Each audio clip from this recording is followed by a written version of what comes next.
Bonsoir et bienvenue dans le Grand News. Il est 20h20. Pourquoi est-il urgent et important d'investir les toilettes du futur? La réponse de Michael Hoffman.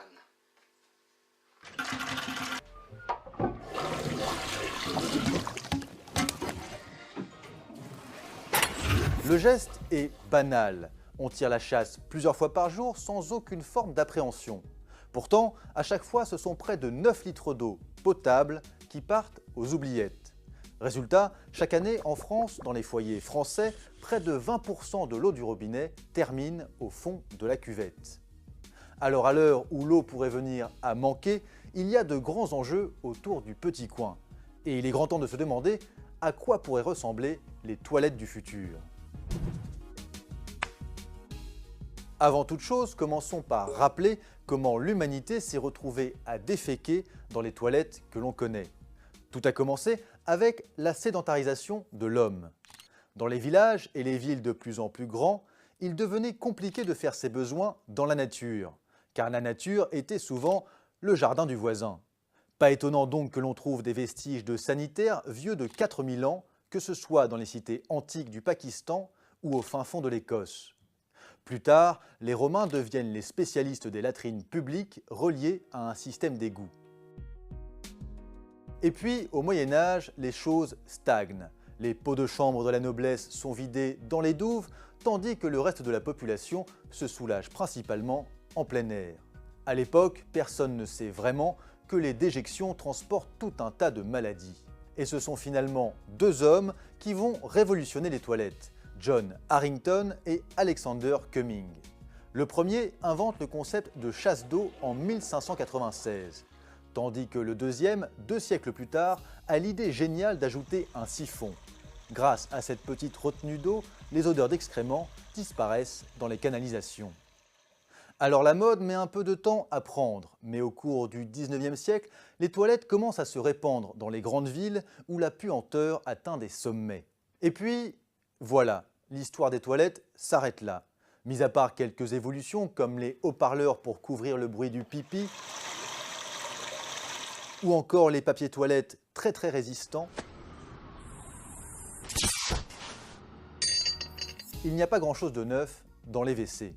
Et c'est bien tout le problème, un problème notamment soulevé par le milliardaire Bill Gates qui s'intéresse grandement à la modernisation des toilettes. Il résume la situation en une phrase: les toilettes modernes ont été inventées en 1775 et on a très vite arrêté d'innover. Si Bill Gates s'inquiète d'une telle situation, c'est non seulement pour la question du gaspillage écologique, mais aussi et surtout pour les conséquences humanitaires désastreuses. Car les toilettes héritées du XVIIIe siècle consomment beaucoup d'eau. Or, dans beaucoup de pays, il n'y a pas beaucoup d'eau. Résultat, aujourd'hui dans le monde, 1 personne sur 3 n'a pas accès à des toilettes dignes de ce nom. Privé de WC, il reste les latrines de fortune, la défécation en plein air ou encore les toilettes volantes qui consistent à faire ses besoins dans un sac plastique avant de le jeter le plus loin possible. Pour se faire une idée, chaque jour en Inde, ce sont 65 000 tonnes d'excréments qui sont lâchés dans la nature. Au-delà des nuisances olfactives évidentes, le drame est avant tout sanitaire. De nombreuses maladies véhiculées par la matière fécale se retrouvent dans la nature et souvent dans l'eau que les gens consomment. Choléra, diarrhée, dysenterie, hépatite A, typhoïde, poliomyélite frappent des centaines de milliers de personnes. Rien que pour la diarrhée, c'est 1 mort toutes les 2 minutes. Et le pire, c'est qu'au drame sanitaire s'ajoute le fait que le sujet reste tabou. Il est très peu mis en avant lorsqu'on parle d'humanitaire. D'ailleurs, la Journée mondiale des toilettes n'a été reconnue par l'ONU qu'en 2013. Son inventeur, l'ancien industriel Jack Sim, pose les choses assez clairement. When we are children, our parents tell us not to talk about shit. This is a really serious problem. What you don't talk about, you cannot improve. Jack Sim n'a pas tort, mais aujourd'hui, les tabous commencent à tomber et il est grand temps d'inventer les toilettes du futur.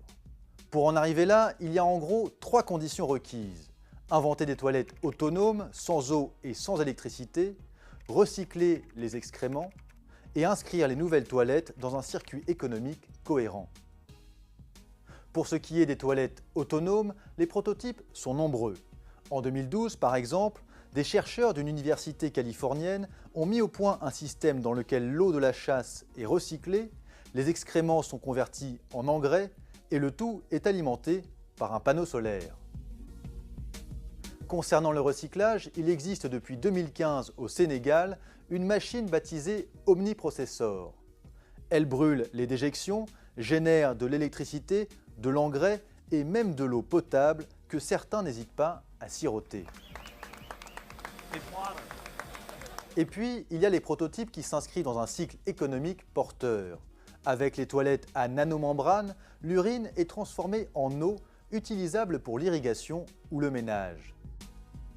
Les excréments sont convertis en énergie pour faire fonctionner la machine et en billes d'engrais. Ces billes d'engrais sont récupérées puis revendues aux fermiers du coin. Ce bijou de technologie sanitaire devrait coûter 5 centimes par jour au foyer qui l'utilise. Ce ne sont là que quelques exemples. Les autres prototypes, les autres projets sont très nombreux et depuis quelques années, ils se bousculent lors de grandes foires consacrées aux toilettes. Et tandis que les chercheurs inventent les toilettes de demain, les industriels commencent à comprendre qu'il y a de l'argent à se faire, et pas qu'un peu. D'après l'Organisation mondiale de la santé, $1 versé dans le business des toilettes pourrait en rapporter 5. À l'origine de ce miracle, la baisse des dépenses de santé, la hausse de la productivité ou encore la diminution des décès prématurés. En attendant, depuis le début de cette vidéo, près de 9000 m3 d'eau potable sont partis dans les cuvettes françaises.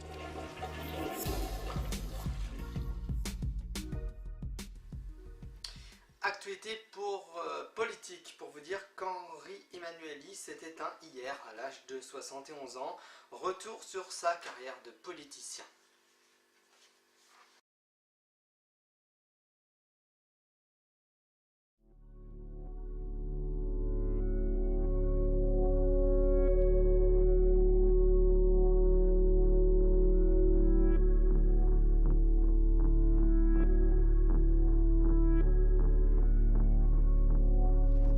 Comptez apporter à vos électeurs de nouveau? Eh bien, je pense qu'un élu de gauche, par rapport à ce qu'ils ont connu, leur apportera d'abord beaucoup plus de disponibilité, surtout en ce qui concerne les plus défavorisés d'entre eux, qui jusqu'à ce jour n'étaient pas dans cette circonscription peut-être tout à fait favorisés.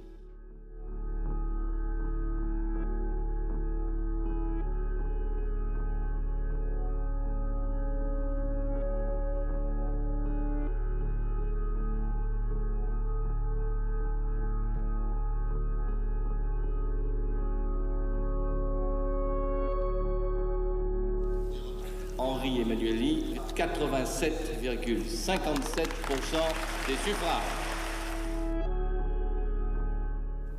En t'adressant aux Français, tu leur as dit « Si je devais être candidat, ce serait par devoir. » Eh bien, je pense avoir le droit de te dire, au nom de la majorité des socialistes, que c'est ton devoir.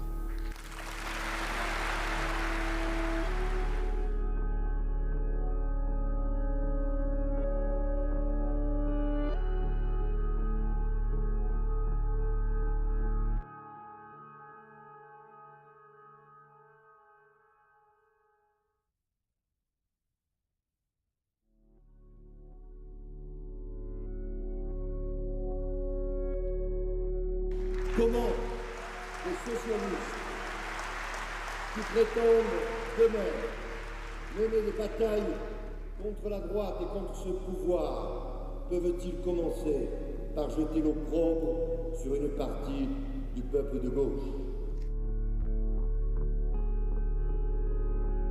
Je peux vous assurer que sur les super profits Total, on va pas les rater là.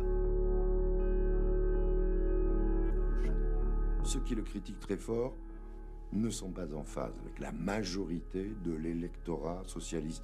Dans une démocratie, ce qui compte, c'est quand même l'électorat.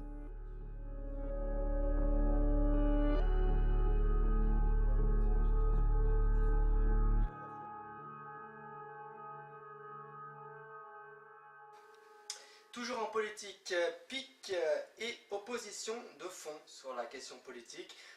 Voici les moments les plus forts du premier tour du premier débat de la présidentielle. C'était avant-hier sur TF1. Ils sont 11 candidats à l'élection présidentielle, mais ils n'étaient que 5 lundi soir sur TF1, ce que certains n'ont pas manqué de rappeler. On est 11 candidats à l'élection présidentielle, il y en a 5 ici. Je partage les propos qui ont été tenus pour les autres candidats absents de ce débat. Je pense que TF1 pourrait effectivement s'honorer à organiser un débat dans les mêmes conditions que celui qui est organisé ce soir avec les 6 candidats qui ne sont pas précisément présents ce soir. Au total, 10 sujets abordés pour 3 heures de débat, avec une première partie qui est restée très polissée, chaque candidat se contentant de dérouler son programme sans être trop contredit. Première vraie passe d'armes de la soirée, sur la laïcité. Vous ne voulez pas voir la réalité de la gravité de ce qui se passe dans notre pays. Bien, il n'en demeure pas moins qu'il y a quelques années, il n'y avait pas de burkini sur les plages. Je sais que vous êtes pour M. Macron, mais il n'y en avait pas. S'il vous plaît. Et chaque année... Madame Le Pen, vous serez gentille. C'est ce que vous avez déclaré, non? Je ne vous fais pas parler, je n'ai pas besoin d'un ventriloque. Je vous assure, tout va très bien. Quand j'ai quelque chose à dire, je le dis clairement, c'est mon habitude. Alors que pensez-vous du burkini, monsieur Je l'ai dit très clairement, ça n'a rien à voir avec la laïcité parce que ça n'est pas cultuel, c'est un sujet d'ordre public. Donc le burkini, je suis pour éviter, comme d'ailleurs le piège nous est tendu par celles et ceux qui veulent diviser la société, le piège dans lequel vous êtes en train de tomber, Madame Le Pen, par vos provocations, c'est de diviser la société. J'entends beaucoup parler de liberté. Moi, j'aimerais bien qu'on pense à ces jeunes femmes qui aujourd'hui ne peuvent pas se vêtir comme elles le souhaitent, à qui l'on impose le voile, précisément parce qu'on a laissé la main aux fondamentalistes islamistes. Deuxième moment fort du débat, la question de la moralisation de la vie politique. J'ai admiré vos pudeurs de gazelle quand vous dites la campagne a été polluée, je ne parle pas pour vous, madame, a été polluée par les affaires de certains d'entre vous, pardon, pas moi. Les déboires de François Fillon et de Marine Le Pen sont évoqués, mais jamais frontalement. Sur la lutte contre les lobbies, tout le monde est à peu près d'accord, même Jean-Luc Mélenchon et Emmanuel Macron. Bien d'abord, en s'assurant qu'il n'y ait aucun parlementaire qui ait des fonctions de conseil ou soit rémunéré par des intérêts. Il est interdit de faire un métier de conseil et de recevoir de l'argent quand on est parlementaire. Rendre transparente la rémunération, en particulier des parlementaires. L'indemnité représentative de frais de mandat doit être soumise à un contrôle. Attaqué par Marine Le Pen et Benoît Hamon, le candidat d'En Marche a dû s'expliquer plusieurs fois sur le financement de sa campagne. Ce que vous avez décrit, ce sont des conflits d'intérêts, ça se caractérise pénalement. Donc soit ce que vous venez de faire, Madame Le Pen, c'est de la diffamation, soit soyez plus précise et allez devant la justice de notre pays. Et dans ces cas-là, la justice fera son office, comme elle est en train de le faire avec plusieurs candidats. Autres sujets centraux de la soirée, l'économie et en particulier les 35 heures. Avec M. Hamon, c'est 32 heures, le revenu universel. Nous, c'est 500 000 fonctionnaires en moins. Vous êtes très fort en soustraction, un peu moins en addition. Et chacun sait bien que... L'Europe. Elle interdit tout, l'Union européenne. Elle nous sanctionne, elle nous admoneste en permanence. Et bien sûr, le pouvoir d'achat. Le vrai serial killer du pouvoir d'achat des Français, c'est Mme Le Pen, avec la sortie de l'euro et le rétablissement du franc. Interrogé sur Poutine, Trump et la dissuasion nucléaire, chacun déroule ses positions sur la politique étrangère, plus sérieusement que jamais. Est-ce qu'on peut s'exprimer dans ce débat? Je vous dis juste que ça ne sert à rien de se montrer armé jusqu'aux dents en face des Russes. Mieux vaut parler. Voilà, si vous préférez aller vous armer, vous battre avec, et notamment en Ukraine où il y a 7 centrales nucléaires, eh bien je dis c'est une folie. Monsieur Mélenchon, vous serez d'accord avec moi, Monsieur Mélenchon, vous serez d'accord avec moi que quand on discute avec Monsieur Poutine, vaut mieux arriver avec quelques arguments derrière. Au final, 3 heures de débat, quelques pics. C'est un débat à 5. Merci, pardonnez-moi. Oui, mais il faut bien qu'il y ait un débat au PS. Oui. Là-dessus, je vais Et pour finir, la présentation express de 5 programmes, droit dans les yeux.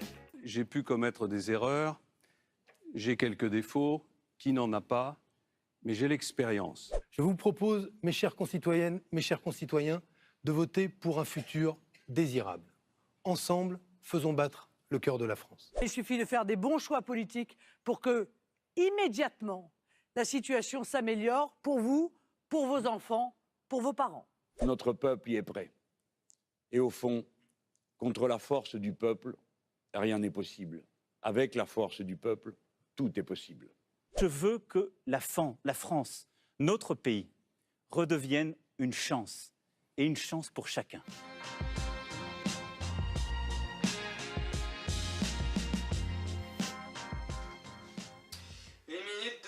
silence en mémoire aux victimes des attentats de Bruxelles ont été organisés aujourd'hui.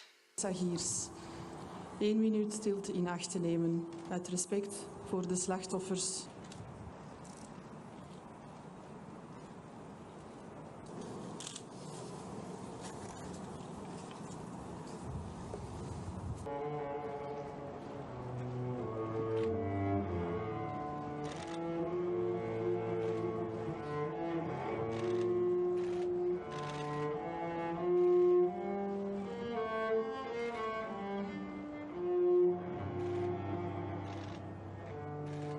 Demandons donc aux personnes avec un bracelet jaune, rose, rouge ou bleu.